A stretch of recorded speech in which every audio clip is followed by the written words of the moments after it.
নবীর ভালোবাসায় সুহাইব বিন সিনান এবার ঘোড়া হাঁকিয়ে আসতেছেন। নবীজি সাল্লাল্লাহু আলাইহি ওয়াসাল্লাম যখন আল্লাহ তাআলা জিবরাইলকে দিয়ে তার সাহাবীর কথা এমন সংবাদ জানিয়ে দিয়েছেন, নবীজি সাল্লাল্লাহু আলাইহি ওয়াসাল্লাম এবার সাহাবায়ে কেরামদের মধ্য থেকে একটা দলকে পাঠাইলেন, যাও ওই যে আমার আশিক সুহাইব আসতেছেন, সুহাইবকে একটু সাদর সম্ভাষণ শুভেচ্ছা স্বাগতম দিয়ে একটু আগাইয়া নিয়ে আসো। নবীজি সাল্লাল্লাহু আলাইহি ওয়াসাল্লামের একদল সাহাবী আগায় গেলেন সুহাইব বিন সিনানকে আনতে। নবীজি সাল্লাল্লাহু আলাইহি ওয়াসাল্লামের সাহাবীদেরকে দূর থেকে দেখে সুহাইব দূর থেকে দেখে চেহারা চিনতে পারে না, যতই নিকটবর্তী হয় চেহারা তখন সুস্পষ্ট হয়। আস্তে আস্তে যখন কাছে চলে আসলেন, সাহাবায়ে কেরাম যারা গেছিলেন সবাই মিলে তাকে স্বাগতম শুভেচ্ছা জানাইলেন। সুহাইব এবার বলতেছেন, ভাবতেছেন কি ব্যাপার, আমার জন্য এরকম কেন, কি ব্যাপার, কি হয়েছে? নবীজি সাল্লাল্লাহু আলাইহি ওয়াসাল্লামের সাহাবীরা বলতেছেন, চলো পয়গম্বর আরবি সাল্লাল্লাহু আলাইহি ওয়াসাল্লামের দরবারে উপস্থিত হইলেই বুঝতে পারবা। বিষয়টা কেমন ভাবে আল্লাহ তাআলা সুস্পষ্ট করেছেন। নবী হে, আমার বান্দাদের মধ্যে আল্লাহর বন্দা বলতে আদম আলাইহিস সালাম থেকে শুরু করে কিয়ামত পর্যন্ত সবাই, ঠিক না? কিন্তু যখন আল্লাহ তাআলা বললেন নবী হে আপনার উম্মতের মধ্যে, তখন সমস্ত নবীদের থেকে আবার কি হয়ে গেল? ইস্তেসনা হয়ে গেছে, আলাদা হয়ে গেছে। নবী হে আপনার উম্মতের মধ্যে কিছু কিছু মানুষ এমন রয়েছে যারা আমি আল্লাহর জন্য জীবনের সব কিছুই উদারভাবে সব কিছুই ত্যায্য করতে বিসর্জন দিতে প্রস্তুত। আমি আল্লাহ এদের প্রতি দয়া সুলভ আচরণ প্রকাশ করে থাকি। সুবহানাল্লাহ। আল্লাহর দয়া ছাড়া আমরা চলতে পারবো?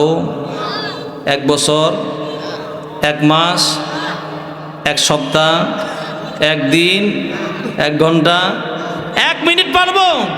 1 সেকেন্ডও না, ঠিক কিনা? যদি পারতো ফিরাউন আগে পাইতো, ঠিক কিনা? নমরুদ আরো আগে পারতো। যদি পারতো কারুন পারতো, সম্পদ অনেক ছিল। যদি পারতো সাদ্দাত বেহেশত বানাইছিল, আল্লাহর বেহেশতে যাইব না, পারতো কিনা? যেহেতু তারা পারে নাই, আমাদের হায়াতি তো কম, আমাদের ক্ষমতাও 5 বছর, আমরা আরো দুর্বল, ঠিক না? আবার ক্ষমতা 5 বছর থাকলেও হায়াতের তো লিমিট নাই। যে কোনো সময় টুস করে বাতাস দল্লা বের হয়ে গেলেই কি, বাতাসটুকু বের হয়ে গেলেই সব শেষ, ঠিক কিনা? তাহলে আমরা আল্লাহ তাআলার দয়া ছাড়া 1 সেকেন্ডও বাঁচতে পারবো না। এজন্য আল্লাহ বলেন, আল্লাহু রাউফুম বিল ইবাদ। ওই সমস্ত বান্দাদের প্রতি আমি আল্লাহ ক্ষমাশীল, দয়াপূর্ণ, সৌহার্দ্যপূর্ণ আচরণ প্রকাশ করলাম। সুবহানাল্লাহি ওয়া বিহামদিহি। বান্দাগুলো কারা? বিশেষ করে এখানে একজন আয়াত যে নাজিল করেছেন আল্লাহ তাআলা, আয়াতের শানে নুজুল হচ্ছে এখানে বিশেষ করে একজন আল্লাহ তাআলার বান্দা, নবীজি সাল্লাল্লাহু আলাইহি ওয়াসাল্লামের একজন সাহাবী।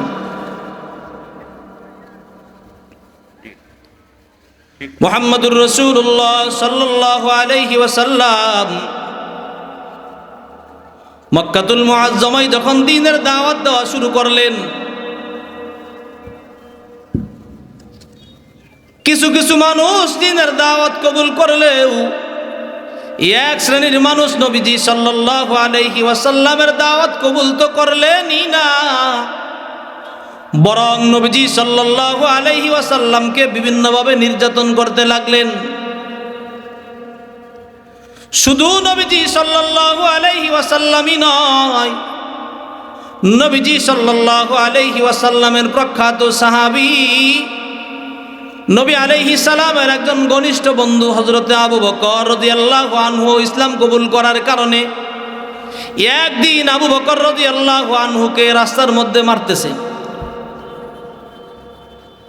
একজন বলতেছে, আতাকতুলুনা রাজুলান আইয়াকুলা রাব্বি আল্লাহ। আবু বকর মক্কাতুল মুআজ্জামার একজন সম্ভ্রান্ত বংশের সম্ভ্রান্ত ব্যক্তি, ভালো একজন মানুষ, শরীফ মানুষ, ভদ্র মানুষ। এমন মানুষটাকে তোমরা কেন মারো, কেন মারো, এই জন্য কি মারো? আইয়াকুলা রাব্বি আল্লাহ, যিনি এক আল্লাহর প্রতি ঈমান আনয়ন করেছে, এই দোষেই কি তোমরা এমন ভদ্র শরীফ মানুষটাকে মারো? নবীজি সাল্লাল্লাহু আলাইহি ওয়াসাল্লামকেও বিভিন্নভাবে নির্যাতিত হতে হয়েছে। নবীজি সাল্লাল্লাহু আলাইহি ওয়াসাল্লাম মক্কাতুল মুআজ্জামায় দ্বীনের দাওয়াতের কাজ করতে গিয়ে সুবিধা করতে পারেন নাই। আল্লাহ তাআলার নির্দেশে যখন নবীজি সাল্লাল্লাহু আলাইহি ওয়াসাল্লাম মক্কাতুল মুআজ্জামা থেকে মদিনাতুল মুনাওয়ারায় হিজরত করলেন, এমত অবস্থায় নবীজি সাল্লাল্লাহু আলাইহি ওয়াসাল্লামের সাহাবীদের মধ্যে কিছু কিছু সাহাবীকে নবীজি সাল্লাল্লাহু আলাইহি ওয়াসাল্লাম নিজে হিজরত করার পূর্বেই তাদেরকে হিজরতের অনুমতি দিয়েছেন। মুসলমানদের হিজরতের ইতিহাস, সর্বপ্রথম হিজরত আবিসিনিয়ার হিজরত, দ্বিতীয় হিজরত মুসলমানদের হিজরত হচ্ছে মক্কা থেকে মদিনাতুল মুনাওয়ারা। নবীজি সাল্লাল্লাহু আলাইহি ওয়াসাল্লাম যখন আল্লাহ তাআলার নির্দেশ পাইলেন মক্কাতুল মুআজ্জামা থেকে মদিনাতুল মুনাওয়ারায় হিজরত করলেন। নবীজি সাল্লাল্লাহু আলাইহি ওয়াসাল্লাম মদিনাতুল মুনাওয়ারায় হিজরত করার কারণে সাহাবীরা কেমন নবী প্রেম ছিল। এক শ্রেণীর সাহাবী নবী আলাইহিস সালাম মদিনাতুল মুনাওয়ারায় হিজরত করার কারণে মক্কাতুল মুআজ্জামায় থাকতে তারা অস্বীকৃতি, মক্কাতুল মুআজ্জামায় থাকতে তারা এমন হয়ে গেলেন যেই নবীর কারণে আমরা বাবা ছাড়লাম, মা ছাড়লাম, সন্তান ছাড়লাম, বিবি ছাড়লাম, সহায় সম্পত্তি সব ছেড়ে দিলাম, বংশ গৌরব ছেড়ে দিয়ে ইসলামের ছায়াতলে আশ্রয় গ্রহণ করলাম। যেই নবীর চেহারা দেখে আমরা ঈমান কবুল করলাম, যেই নবীর চেহারা দেখে, যেই নবীর সান্নিধ্যে থেকে আমাদের ঈমানকে মজবুত করার ফিকির করতাম, সেই নবী আমার মক্কাতুল মুআজ্জামায় নাই, মদিনাতুল মুনাওয়ারায় চলে গেছে। আমরা আর মক্কাতুল মুআজ্জামায় থেকে কি করব? আমরা এবার মদিনাতুল মুনাওয়ারায় হিজরত করব।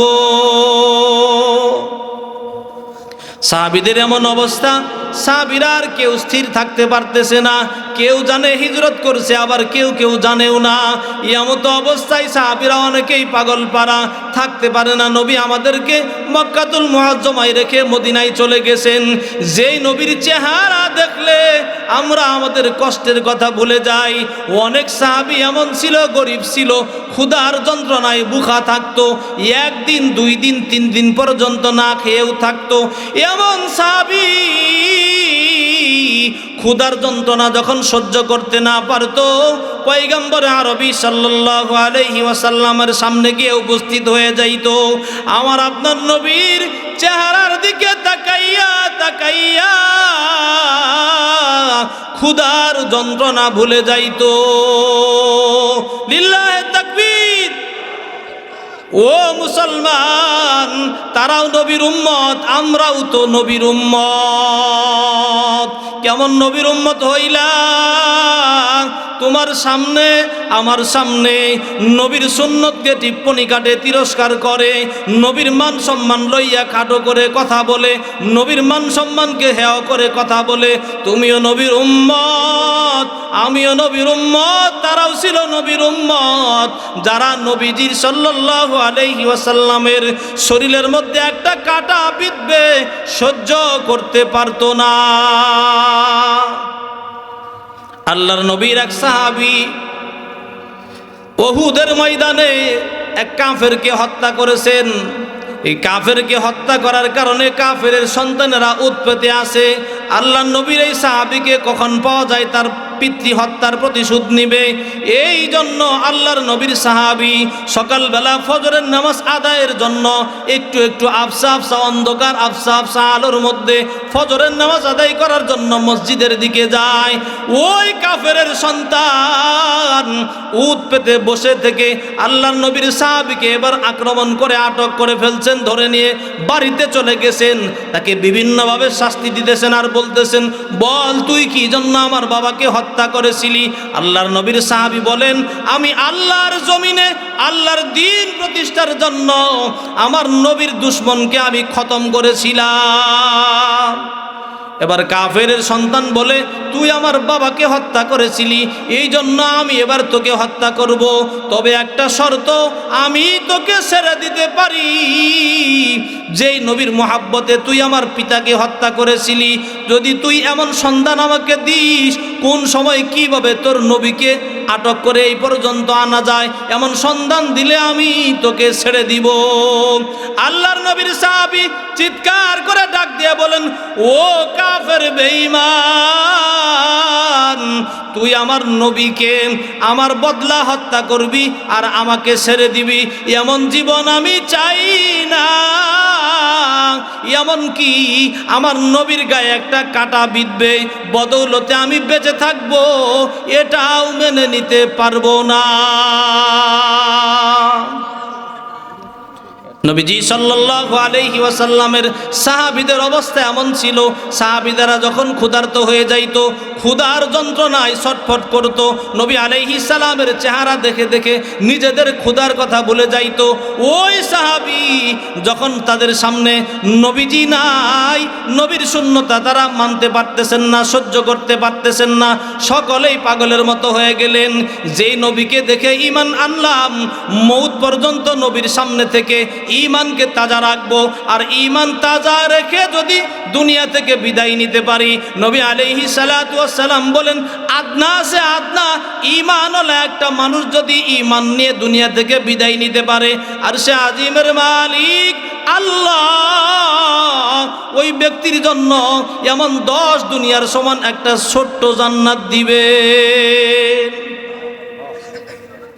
নবীজি সাল্লাল্লাহু আলাইহি ওয়াসাল্লামের সেই সকল পাগল সাহাবী এক এক করে মদিনায় যাওয়া শুরু করলেন।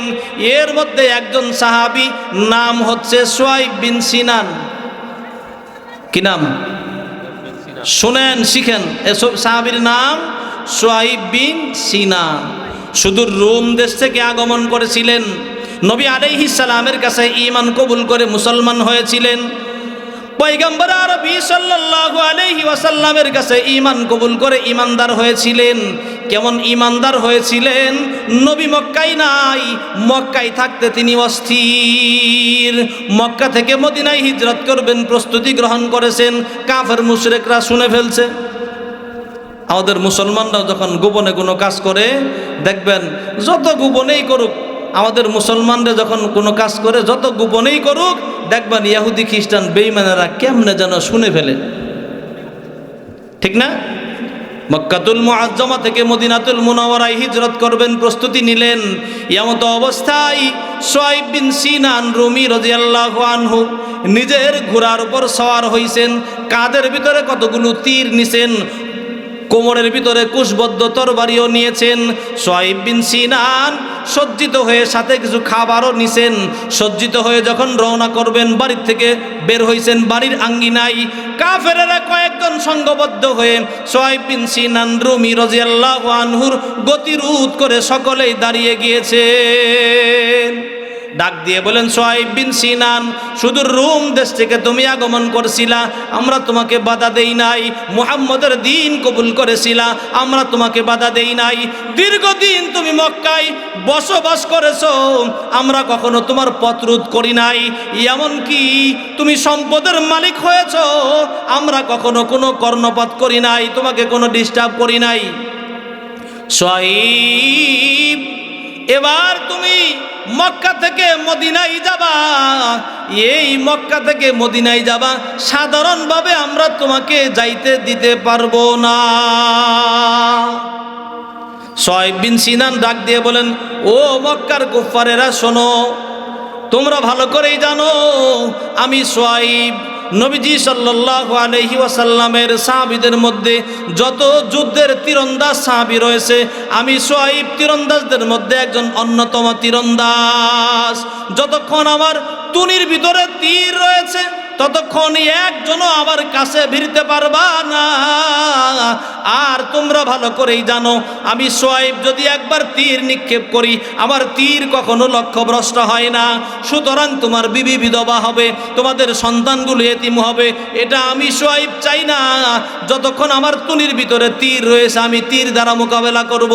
যতক্ষণ তীর থাকবে তীর দ্বারা মোকাবেলা করব। তীর যখন শেষ হয়ে যাবে, কুশবদ্ধ তরোয়ার ব্যবহার করব। আমার শরীরের ধমনীতে যতক্ষণ রক্ত থাকবে তোমাদের সাথে আমি তলোয়ারের মাধ্যমে মোকাবেলা করব। যখন আমার ধমনীতে আর রক্ত অবশিষ্ট থাকবে না, তখন তোমাদের যা ইচ্ছা করতে পারো। কিন্তু আমার রব আসমানের মালিক আরশে আজিম থেকে শুনেছেন, আমি রবকে রাজি খুশির জন্য, আমার নবীর কাছে যাওয়ার জন্য, নবীর ভালোবাসা প্রকাশ করে আমি আমার জবান দ্বারা ব্যক্ত করেছি, নিঃসন্দেহে আমার শেষ রক্তবিন্দু দিয়ে তোমাদের সাথে মোকাবেলা করব। হতে পারে এই জন্য আল্লাহ পরকালে আমাকে নাজাতের ব্যবস্থা করে দিবেন। এবার কাফেরদের ডাক দিয়ে বলেন, ও মক্কার কুফারেরা শোনো, তার চাইতে তোমাদের সাথে একটা সন্ধি হয়ে যাক। তোমরা তো দুনিয়ার পাগল। কিসের পাগল? তোমরা তো দুনিয়ার পাগল, কেউ ক্ষমতার পাগল, কেউ টাকার পাগল। যেহেতু তোমরা টাকার পাগল, আমি শুআইবের মক্কায় যত সম্পদ রয়েছে, সমস্ত গোপন সম্পদগুলো কোথায় কি আছে এইগুলো আমি তোমাদের বলে দেই। বিনিময়ে তোমরা আমাকে আমার প্রাণের নবী মুহাম্মদুর রাসূলুল্লাহ সাল্লাল্লাহু আলাইহি ওয়াসাল্লামের কাছে যাওয়ার সুযোগ করে দাও। লিল্লাহি তাকবীর। এবার মক্কার কুফারেরা সুহাইব বিন সিনানকে ছেড়ে দিল। সুহাইব বিন সিনান দীর্ঘ পথ অতিক্রম করে মক্কাতুল মুআজ্জমা থেকে মদিনাতুল মুনাওয়ারার নিকটবর্তী হয়ে গেলেন। বলেন তো সুহাইব বিন সিনান এই কথা বলছেন, আমার আল্লাহ আসমান থেকে শুনছেন কিনা? শুনছে? আমরা যেটা বলি, যেটা আওয়াজ করে বলি, এটাও কে শুনে? যেটা গোপনে বলি সেটাও কে শুনে? যেটা গোপনে বলি, আস্তে আস্তে বলি, এটাও যেমন তিনি শুনেন। মুখে প্রকাশ করি নাই, অন্তরের ভিতরে কল্পনা করছি, এটাও কে শুনে? আওয়াজ দিয়ে বলেন, কে শুনে? ওই আল্লাহকে একটু আওয়াজ দিয়ে ডাক দেন, আল্লাহ। আরো জোরে ডাক দেন, আল্লাহ।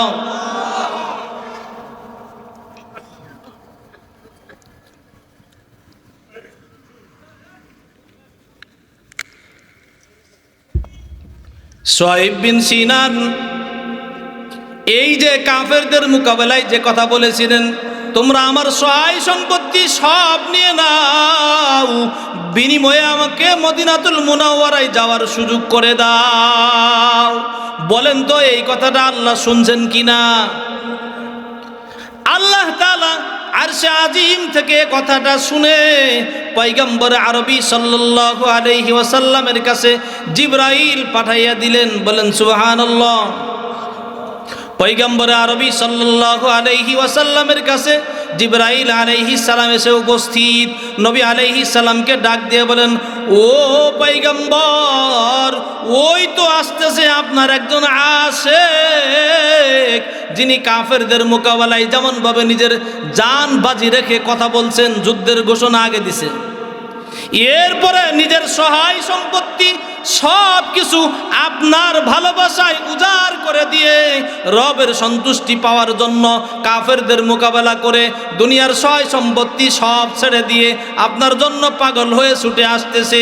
নবী হে, ওই বন্দার প্রতি আপনার আল্লাহ রাজি আর খুশি? আল্লাহ রাজি এবং খুশি। শুধু তাই নয়, ওই বন্দার জন্য আল্লাহ তাআলা তার কথাকে কেন্দ্র করে তার মাল যে কাফেরদের সাথে বিনিময় করেছে, এটা কাফেরদের সাথে বিনিময় করে নাই, যেন আল্লাহ তাআলার সাথে যা বদলতে আল্লাহ তাআলা জান্নাতের মাধ্যমে তার থেকে খরিদ করে নিয়েছে। আমার আল্লাহ এই জন্য ওই সুহাইব বিন সিনানের শানে আল্লাহ তাআলা কোরআনে হাকিমের আয়াত নাজিল করে দিয়েছেন। লিল্লাহি তাকবীর। ومن الناس من يشري نفسه ابتغاء مرضات الله والله رؤوف بالعباد। আল্লাহ তাআলা বলে দিয়েছেন, নবী হে, আপনার উম্মতের মধ্যে, আমার বান্দাদের মধ্যে কিছু কিছু বান্দা, কিছু কিছু মানুষ এমন রয়েছে যারা আমি আল্লাহকে সন্তুষ্ট করার জন্য, আপনি নবীর ভালোবাসা পাওয়ার জন্য জিন্দেগির জীবনকে যেমন বাজি রাখতে প্রস্তুত, ধন সম্পদ সব কিছু বিলীন করে দিতেও প্রস্তুত, এমন বান্দাদের প্রতি আমি আল্লাহর যেমন ক্ষমার ঘোষণা, তেমনি তাকে আমি আল্লাহ জান্নাতের মেহমান হওয়ার ঘোষণা দিলাম। কিসের ভালোবাসায়? নবীর ভালোবাসায়। সুহাইব বিন সিনান এবার ঘোড়া হাঁকিয়ে আসতেছেন। নবীজি সাল্লাল্লাহু আলাইহি ওয়াসাল্লাম যখন আল্লাহ তাআলা জিবরাইলকে দিয়ে তার সাহাবীর কথা এমন সংবাদ জানিয়ে দিয়েছেন, নবীজি সাল্লাল্লাহু আলাইহি ওয়াসাল্লাম এবার সাহাবায়ে কেরামদের মধ্য থেকে একটা দলকে পাঠাইলেন, যাও ওই যে আমার আশিক সুহাইব আসতেছেন, সুহাইবকে একটু সাদর সম্ভাষণ শুভেচ্ছা স্বাগতম দিয়ে একটু আগাইয়া নিয়ে আসো। নবীজি সাল্লাল্লাহু আলাইহি ওয়াসাল্লামের একদল সাহাবী আগায় গেলেন সুহাইব বিন সিনানকে আনতে। নবীজি সাল্লাল্লাহু আলাইহি ওয়াসাল্লামের সাহাবীদেরকে দূর থেকে দেখে, সুহাইব দূর থেকে দেখে চেহারা চিনতে পারে না, যতই নিকটবর্তী হয় চেহারা তখন সুস্পষ্ট হয়। আস্তে আস্তে যখন কাছে চলে আসলেন, সাহাবায়ে কেরাম যারা গেছিলেন সবাই মিলে তাকে স্বাগতম শুভেচ্ছা জানাইলেন। সুহাইব এবার বলতেছেন, ভাবতেছেন কি ব্যাপার, আমার জন্য এরকম কেন, কি ব্যাপার, কি হয়েছে? নবীজি সাল্লাল্লাহু আলাইহি ওয়াসাল্লামের সাহাবীরা বলতেছেন, চলো পয়গম্বর আরবি সাল্লাল্লাহু আলাইহি ওয়াসাল্লামের দরবারে উপস্থিত হইলেই বুঝতে পারবা। যখন সুহাইব রাদিয়াল্লাহু আনহু নবী আলাইহিস সালাতু ওয়াস সালামের সামনে উপস্থিত, এবার নবীজি সাল্লাল্লাহু আলাইহি ওয়াসাল্লাম বসা থেকে দাঁড়িয়ে গিয়েছেন। সুহাইব রাদিয়াল্লাহু আনহু হাত বাড়িয়েছেন নবী আলাইহিস সালামের সাথে মুসাফা করবেন। নবী আলাইহিস সালাম সুহাইব বিন সিনানের হাত দুটো নিজের হস্ত মোবারক দ্বারা ধারণ করে নবী আলাইহিস সালাম সুহাইবকে টান দিয়ে বুকের মধ্যে জড়াইয়া নিছেন আর ডাক দিয়ে বলতেছেন, সুহাইব তুই সাধারণ কোনো মানুষ নয়, ও সুহাইব তুই আমার সাধারণ সাহাবী নয়, তুই একজন জান্নাতের সুসংবাদ প্রাপ্ত সাহাবী। আল্লাহ তাআলা তোর প্রতি রাজি আর খুশির সার্টিফিকেট দিয়েছেন। ও সুহাইব তোর জায়গা সাধারণ পরিবেশে নয়, আমি নবীর বুকের মধ্যে তুই একটু এ কথা বলে নবী আলাইহিস সালাম সুহাইব রাদিয়াল্লাহু আনহুর সাথে মুআনাকা কুলাকুলি করতে আরম্ভ করলেন। সুহাইব বিন সিনান রুমির কানের মধ্যে নবী আলাইহিস সালাম ফিস ফিস শব্দে আওয়াজ দেয়, রবিহাল বাইউ আবা ইয়াহইয়া, রবিআল বাইউ আবা ইয়াহইয়া। ও সুহাইব, ও আবু ইয়াহইয়া, আজকের ব্যবসাটা কেমন লাভজনক হইছে? সম্পদ তো দুনিয়াতে পড়ে থাকবে, কেউ সঙ্গে নিয়ে যাইতে পারবে না, কিন্তু সুহাইব তোমার সম্পদের বিনিময়ে আল্লাহ তাআলা তোমাকে জান্নাতের প্রতিশ্রুতি দিয়েছে। আজকে আমরা আসি নবীর ঘর মাদ্রাসা, আমরা আমাদের সম্পদ কেউ কবরে নিয়ে যাইতে পারবো না, পারবো? কেউ কবরে নিয়ে যাইতে পারবো না। সম্পদ খাবে লুকে, আমি পড়ে থাকবো কবরের মধ্যে, আমার দেহ খাবে পুকে, ঠিক নেই? সম্পদ সম্পদের জায়গায় পড়ে থাকবে, আমি আপনি অন্ধকার কবরে পড়ে থাকবো। এজন্য দুনিয়াতে থাকা অবস্থায় ওই সুহাইব বিন সিনান রুমির মতো দুনিয়াতে থাকা অবস্থায় এমন কোনো কাজ আমরা করে যেতে পারবো কিনা, যেই কাজ করে গেলে আমি আপনি অন্ধকার কবরে পড়ে থাকবো। কিন্তু যখন এই নবীর ঘর মাদ্রাসায় তাহাজ্জুদের সময় শেষ রাত্রে আমরা যখন সমস্ত মানুষগুলি যখন ঘুমের ঘরে থাকে, ছোট্ট ছোট্ট ছেলেরা কোরআনের পাখিগুলো শেষ রাত্রে উঠে ঠান্ডা পানি দিয়ে উজু করে ঠক ঠক করে কাঁপতে কাঁপতে তাহাজ্জুদের নামাজে দাঁড়ায়া যায়, 2 রাকাত নামাজ আদায় করে আল্লাহর কালাম কোরআন খুলে তেলাওয়াত করে, ইয়াসিন ওয়াল কুরআনিল হাকীম ইন্নাকা লামিনাল মুরসালিন আলা সিরাতিম মুস্তাকিম।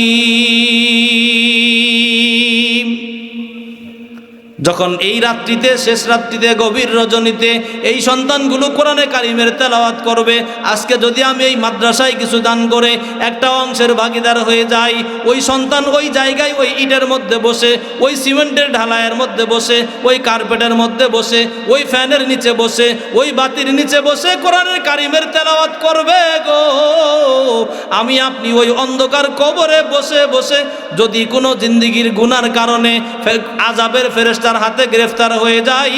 আমার আপনার পয়গম্বর বলেন এই কোরআনে কারিমের তেলাওয়াতের বদৌলতে, এই সদকায়ে জারিয়ার বদৌলতে আল্লাহ তাআলা সেদিন নাজাতের ব্যবস্থা করে দিবেন।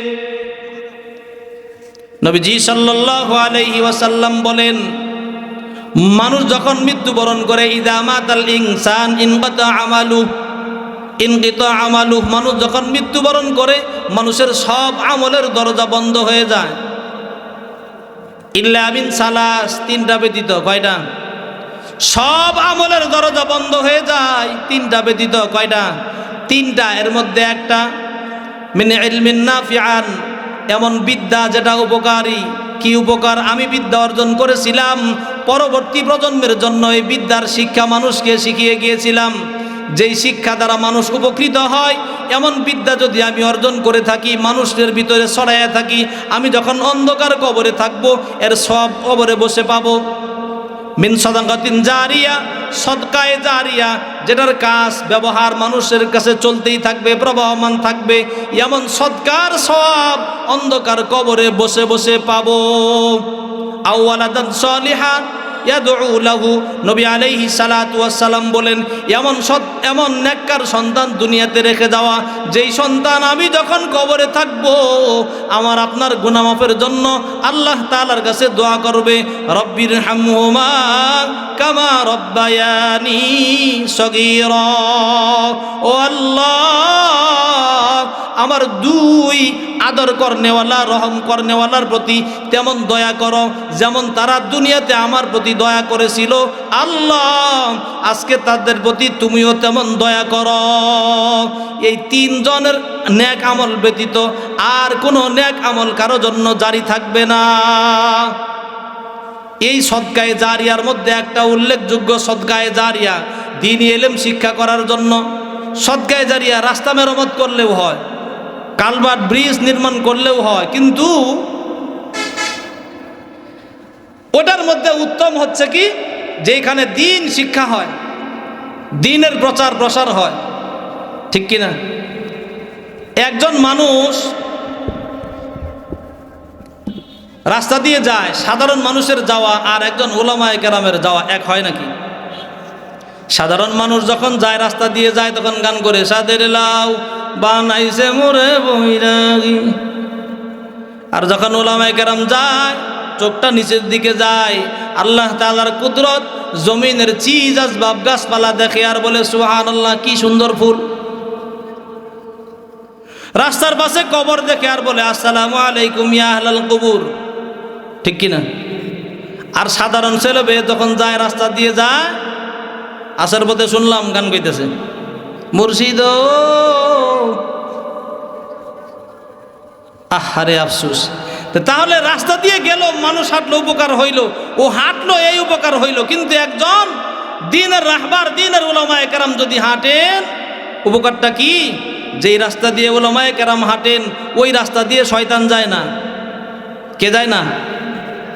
যেই রাস্তা দিয়ে তলেবুল ইলম হাঁটেন, ওই রাস্তার আশেপাশে যতগুলো তার হাঁটার পায়ের আওয়াজ, পার্শ্ববর্তী যতগুলো কবরের মধ্যে যায়, ওই কবরের আযাব মাফ।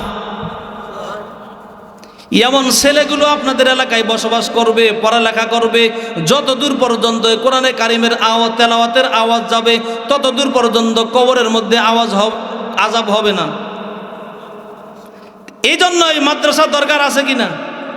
বলেন, আছে কিনা? লিল্লাহি তাকবীর। যেই মাদ্রাসা আমাদের কবরে গেলে এই মাদ্রাসার দানের সওয়াব পাবো, এই মাদ্রাসার তেলাওয়াতের আওয়াজ পেয়ে কবরের আযাব থেকে মুক্তি পাবো, এই মাদ্রাসায় দান করবো কি হিন্দুরা, খ্রিস্টানেরা, ইহুদিরা? ইন্ডিয়া থেকে আইসে কোত্থেকে? আমাদেরটা আমাদেরই করতে হবে, ঠিক কিনা? আমাদেরটা যদি আমাদের করতে হয়, আমি যদি আমার কবরে গিয়ে সব পাইতে চাই, কবরের আযাব থেকে বাঁচতে চাই, এই বাঁচার রাস্তা আমাদেরই খুলে যাইতে হবে, ঠিক কিনা? তো এই জন্য ওই কবরের ওলার কথা খেয়াল করে যারা আজকে কবরে চলে গেছেন, অনেক ধনওয়ালা, টাকা পয়সাওয়ালা দুনিয়াতে ছিল, কিন্তু মৃত্যুবরণ করার সময়, কবরে যাওয়ার সময় কোনো সহায় সম্পত্তি নিয়ে যাইতে পারে নাই, সব দুনিয়াতে রেখে গেছেন। আমিও যখন যাব এমনই হবে, এর চাইতে ব্যতিক্রম কিছু হবে না। সুতরাং আমিও কবরে যাওয়ার পূর্বে এই মাদ্রাসার জন্য মোটা অঙ্কের একটা অ্যামাউন্ট দান করতে চাই। একটু হাত তুলে আল্লাহর ওয়াস্তে দেখাই, আল্লাহ তাআলা এই অনেক রাত্রি হয়ে গেছে, প্রধান মেহমান চলে আসছেন।